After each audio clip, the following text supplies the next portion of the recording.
They told me it was just a diplomatic dinner. A simple handshake, some forced smiles, maybe a toast to galactic peace. Nobody mentioned I'd be starting an interstellar incident before dessert was even served. But I'm getting ahead of myself. Let me take you back to the moment everything changed, the moment I sat down next to her. The Xen'tar royal palace didn't just impress you, it overwhelmed you. Towers of crystalline architecture spiraled toward 3 moons, each surface reflecting light in colors humans didn't even have names for.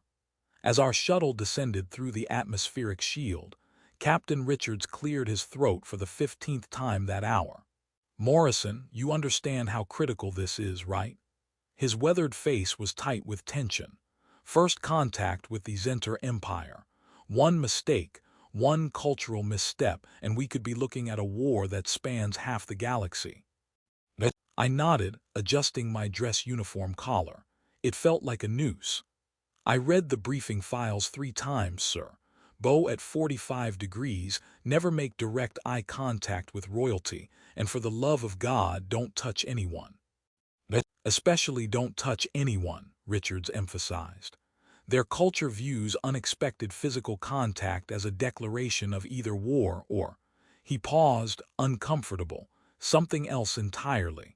"Got it, keep my hands to myself."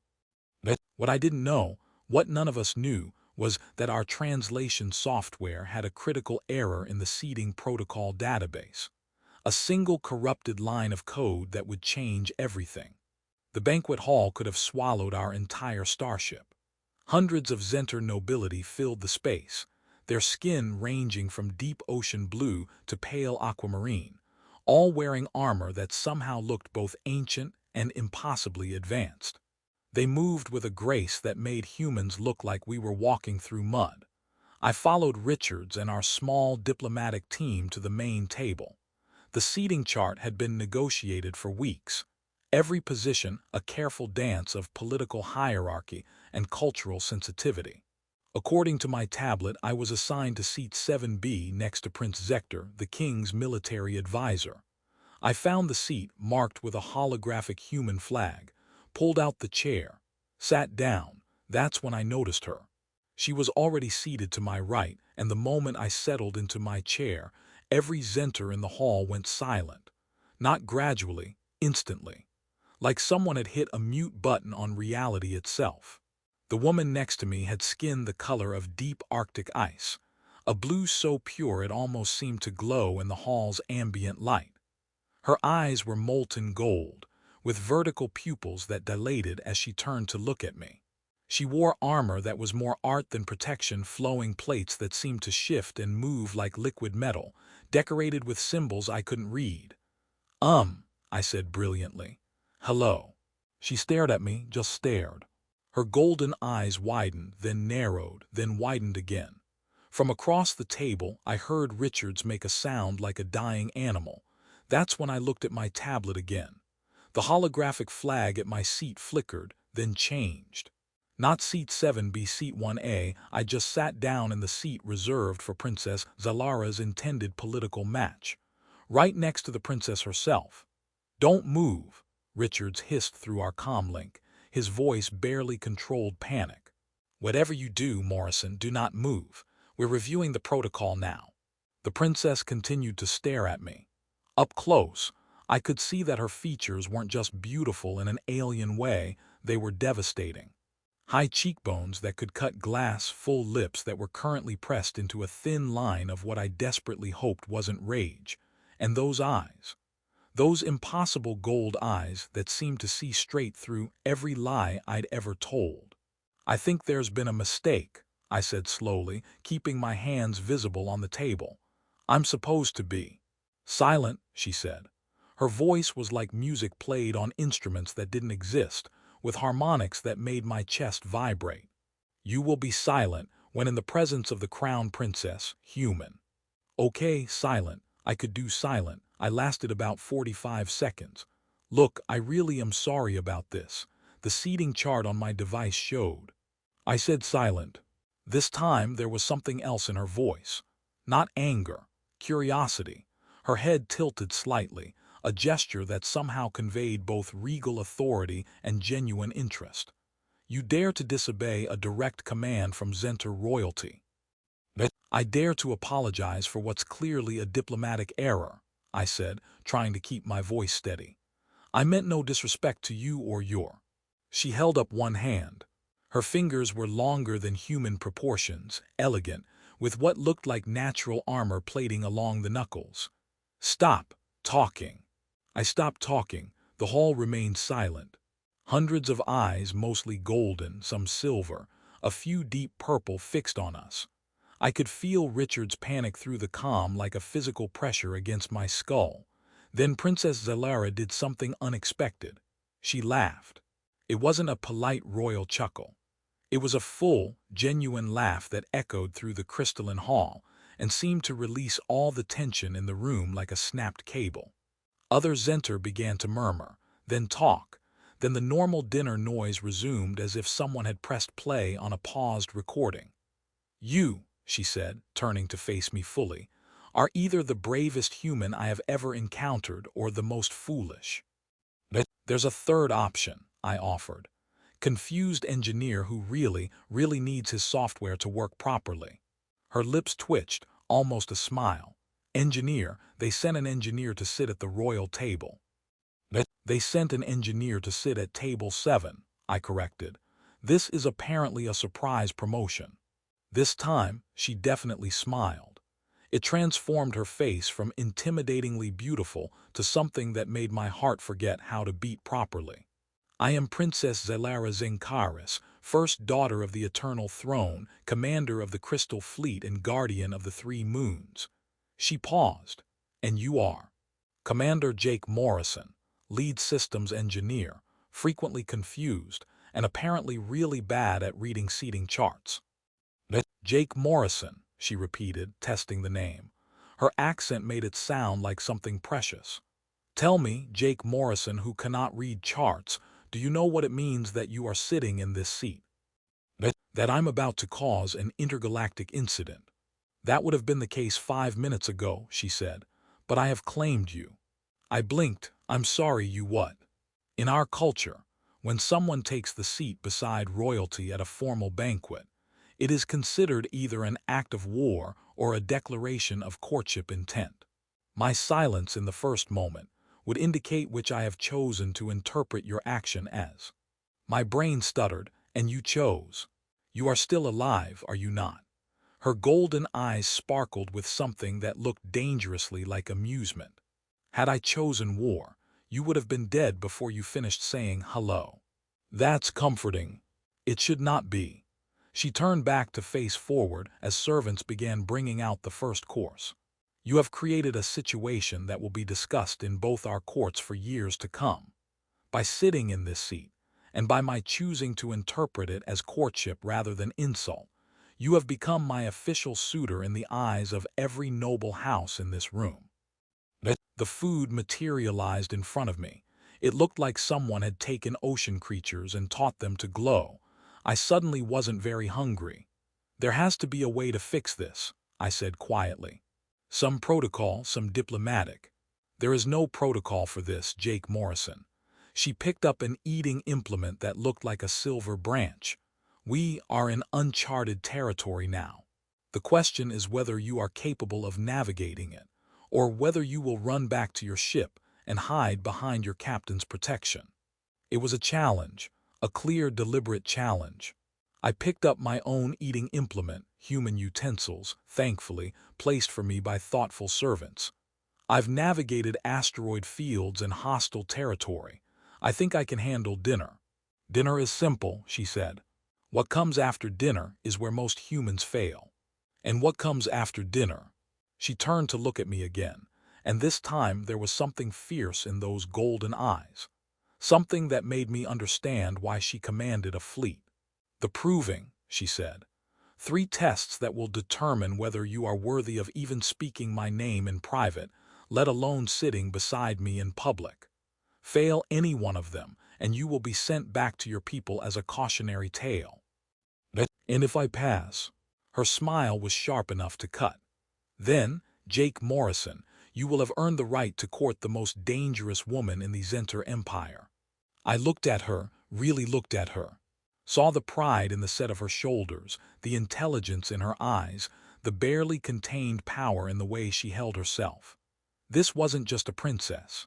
This was a warrior, a leader, someone who could probably kill me with her pinky finger if she felt like it.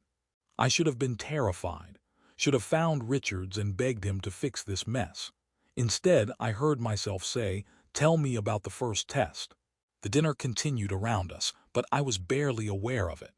Princess Zylara explained the proving in a low voice that somehow cut through the ambient noise while remaining private between us. "The first test is combat," she said, taking a delicate bite of something that shimmered. "Not to the death, of course. We are civilized, but you must prove you can defend yourself and by extension defend me should the need arise. I'm an engineer, not a fighter. Then you will lose, and this will end tonight." She said it matter-of-factly, without cruelty. "The second test is wisdom. You will be presented with a problem that has no correct answer, only varying degrees of acceptable solutions. Choose poorly, and you reveal yourself unworthy of political alliance with the crown. And the third—" She paused, her eating implement hovering in the air. For the first time she seemed uncertain. "The third test is truth. You will be asked questions while connected to a neural resonance device. It does not force you to answer, but it will reveal when you lie. Most suitors fail this test. They come with pretty words and hidden agendas." "When do these tests happen?" "The first begins in 1 hour, immediately following the feast." She glanced at me sideways. "You could still withdraw, claim the seating error was unintentional, which it was, and return to your delegation. No one would fault you. No one expects a human to complete the proving." There was something in her voice. A hint of disappointment, maybe. Or was I reading too much into an alien I'd met 20 minutes ago? "And if I don't withdraw?" "Then in 1 hour, you will face Kreltak, my personal guard, in the combat arena." She set down her utensil and looked at me directly. "He has never lost. He has fought for 30 cycles and sent over 200 suitors limping back to their house ships." "Over 200, I choked slightly. "How many suitors have you had?" "I am the crown princess and I am 28 cycles old. Did you expect me to lack for interest?" She said it without arrogance, just stating fact. "Though I confess, you are the first human to ever make it this far. Most of your people are too intimidated to even approach the royal table. I'm either very brave or very stupid, remember." "Yes," she said thoughtfully. "I am still determining which." The servers cleared our first course and brought the second. This one looked slightly less like it would eat me back, so I attempted a bite. It tasted like starlight and copper, if that makes any sense. It probably doesn't. Nothing about this situation made sense. "Why did you choose to interpret my sitting here as courtship instead of war?" I asked suddenly. "You could have had me removed. Could have turned this into a diplomatic incident that would have sent humanity packing." She was quiet for a long moment. When she spoke, her voice was softer. "Because you looked terrified but you didn't run. Because when I commanded your silence, you apologized instead of cowering. And because—" She paused, and was that actual color in her blue cheeks?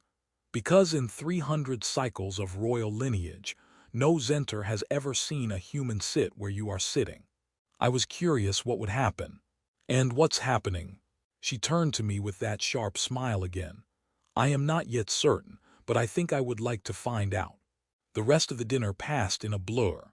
Courses came and went, 12 of them in total, each more elaborate and strange than the last. Princess Zylara explained some of the dishes, pointed out various nobles and their house allegiances, and managed to make me laugh twice despite the impending doom of combat with someone named Kreltak.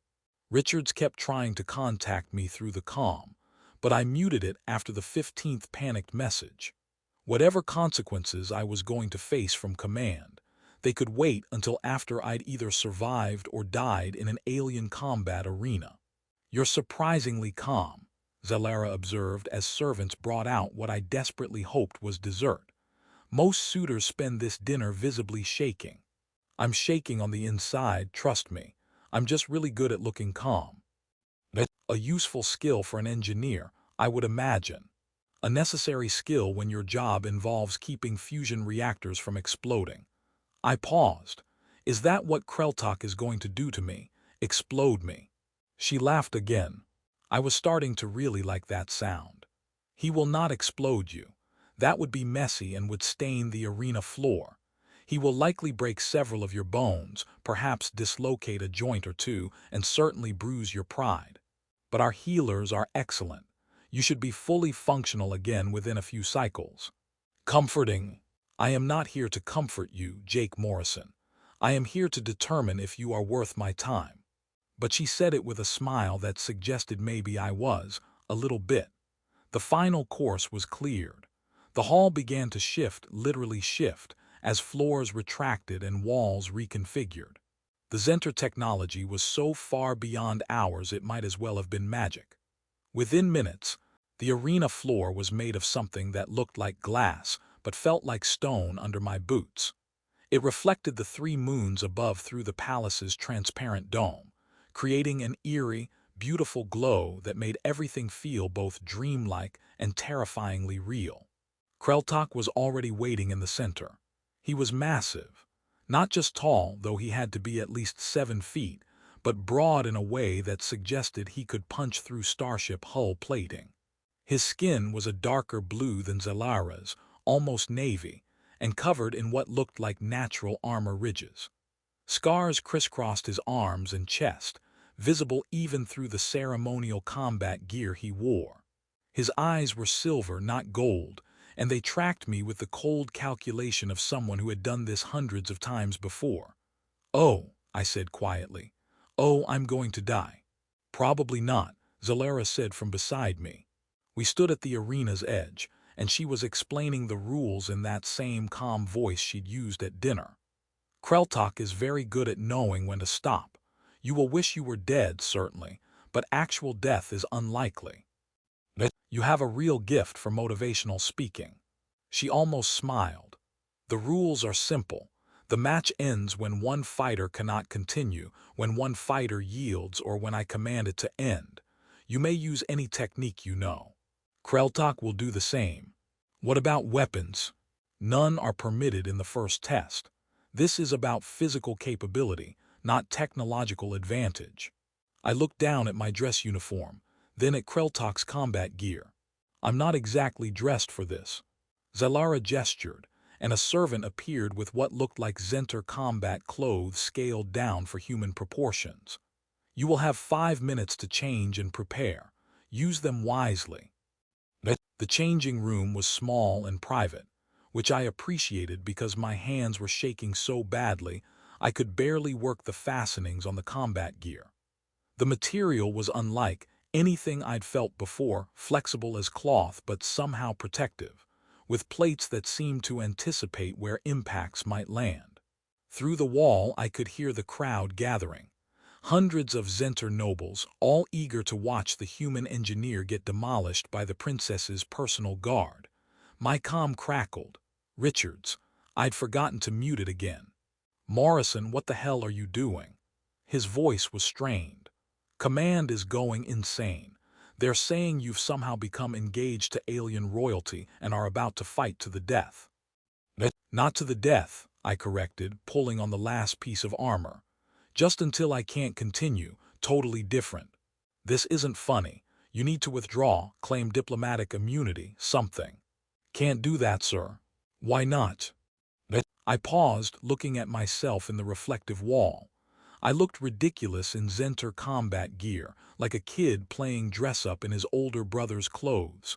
"Because she asked me if it mattered," I said quietly. And I said yes. Richards was silent for a long moment. Then, "You're insane." "Yeah, I'm getting that impression." "Try not to die, that's an order." "I'll do my best, sir." I cut the comm and stepped out into the arena. The crowd's reaction was immediate. A wave of sound, part curiosity, part amusement, part something I couldn't quite identify, washed over me as I walked to the center of the platform. Kreltok watched me approach with those cold silver eyes, his expression unreadable. Zylara stood at the royal viewing platform, elevated above the arena floor. In the better light, her armor seemed to shine with its own internal luminescence. Her face was composed, regal, revealing nothing. But her hands gripped the railing just a bit too tightly. An announcer, I think it was an announcer, the translation was getting fuzzy, said something in the Xen'tar language that made the crowd roar. Probably explaining how this pathetic human was about to get destroyed for their entertainment. Then Kreltok spoke. His voice was like grinding stone, deep and resonant.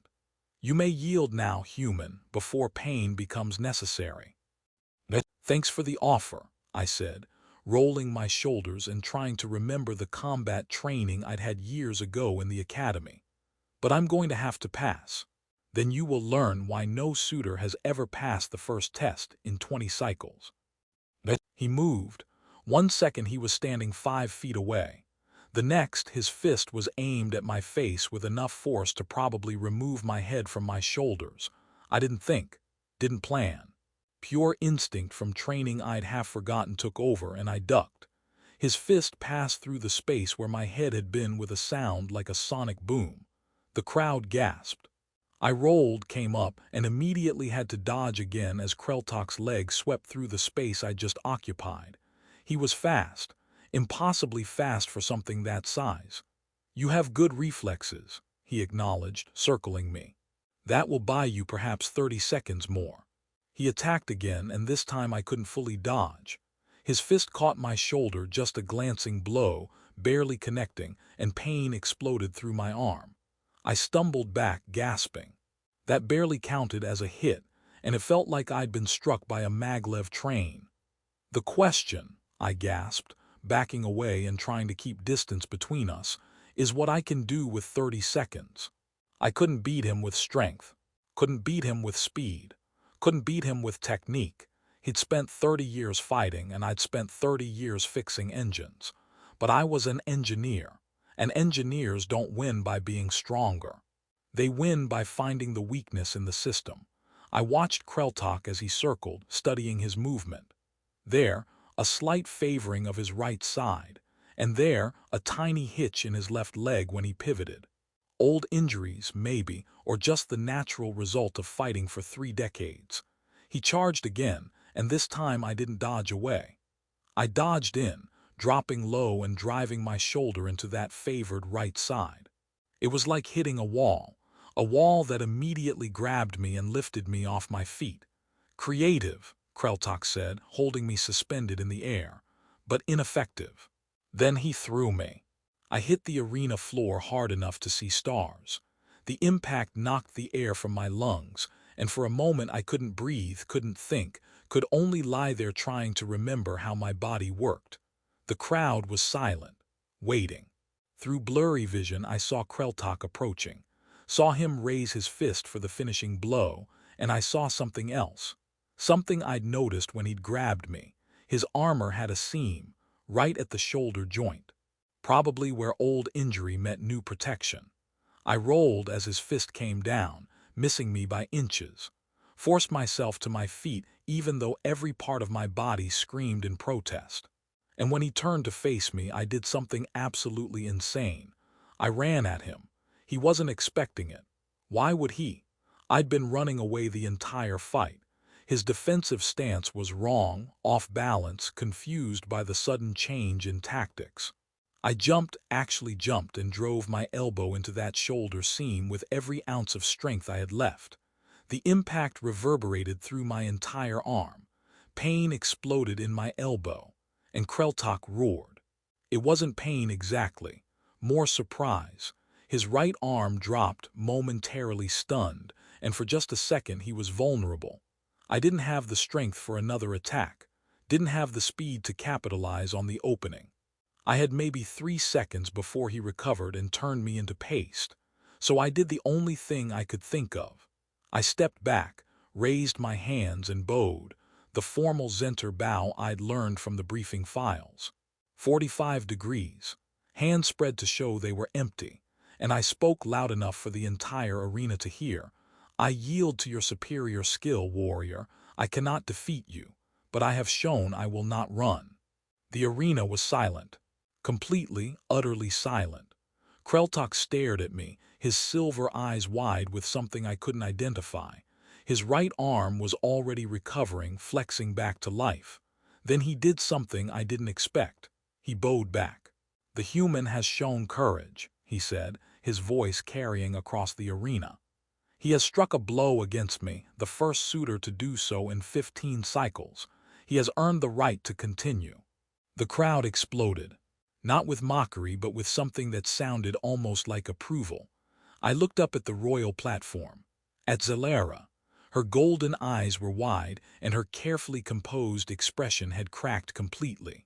She was staring at me like she'd never seen a human before. Then she smiled.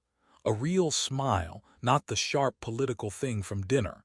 Something genuine and surprised and maybe a little bit proud. "The first test is passed," she announced, her voice somehow cutting through the crowd noise. "Commander Jake Morrison has proven his courage. We proceed to the second test." I tried to walk toward her platform, but discovered my legs had other ideas. They decided to stop working entirely, and I found myself on my knees, adrenaline crash hitting like a freight train. Kreltok walked over and offered his hand, his left hand, I noticed. The right one I'd hit was still recovering. "You are either very brave or very insane, human," he said, pulling me to my feet. "I have not decided which." "You know," I said, leaning on him more than I'd like to admit, "that seems to be a common theme today." They took me to a healing chamber immediately. The Xen'tar medical technology was as advanced as everything else in their civilization. Within 20 minutes, the worst of my injuries were already fading, pain reducing to a dull ache. Zylara visited while I was still in the chamber, her armor replaced with something simpler but no less elegant. She stood in the doorway, watching me through the transparent healing field. "That was stupid," she said. "Yeah. You could have been seriously injured." "Yeah. Kreltok could have killed you if you had not yielded when you did." "Yeah." She was quiet for a moment. Then, "No one has struck him in 15 cycles.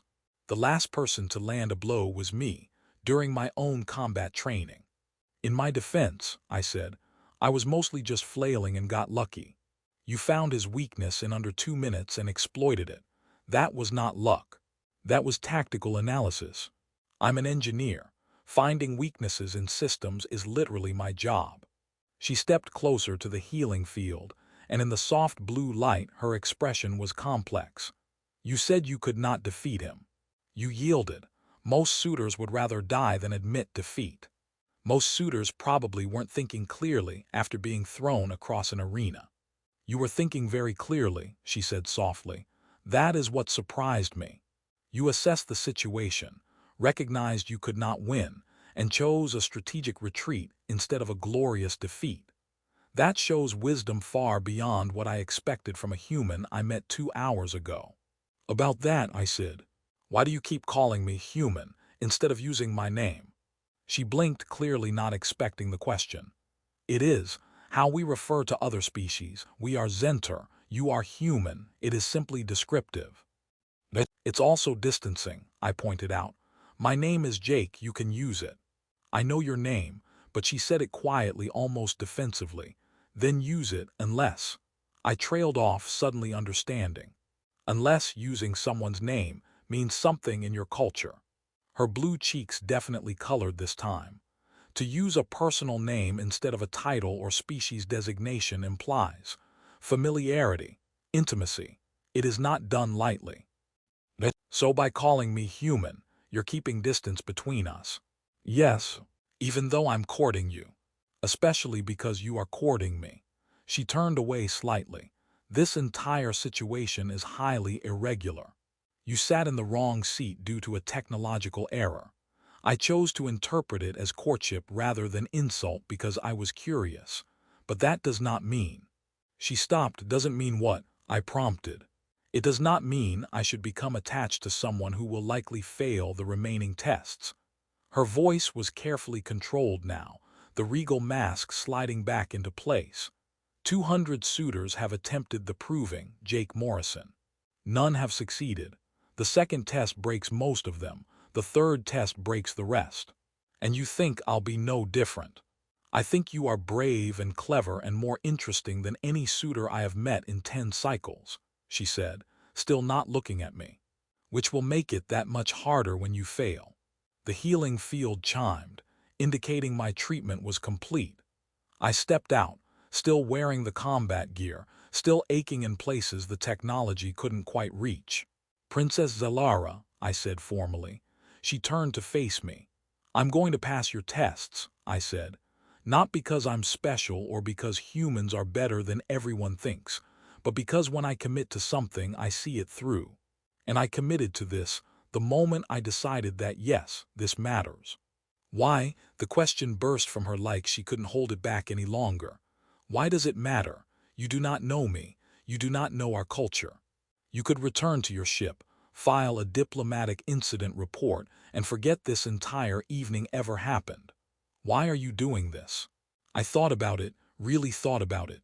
Because, I said slowly, in all my years in space, I've never met anyone who could make me laugh while threatening me with violence. Because you chose curiosity over convention when you could have chosen war. Because you're fierce and intelligent and terrifying. And when you smiled at me in the arena, it was the most genuine thing I've seen since leaving Earth. I paused. And because I think maybe, under all that royal armor and political necessity, you're just as curious about me as I am about you. She stared at me for a long moment, her golden eyes searching my face for something. The second test begins in 1 hour, she said finally. It is the test of wisdom. You will be presented with a scenario that has no correct answer, only varying degrees of acceptable failure. Most suitors attempt to find the right answer, and in doing so reveal their true nature. What's the actual test? That is for you to determine. She moved toward the door, then paused. Jake. My heart jumped at hearing my name in her voice. Do not make me hope, she said quietly. Hope is dangerous for someone in my position. Then she was gone, leaving me alone in the healing chamber with my aching body and my racing thoughts. 1 test down, 2 to go. And somewhere along the way, this had stopped being about survival and started being about something much more complicated.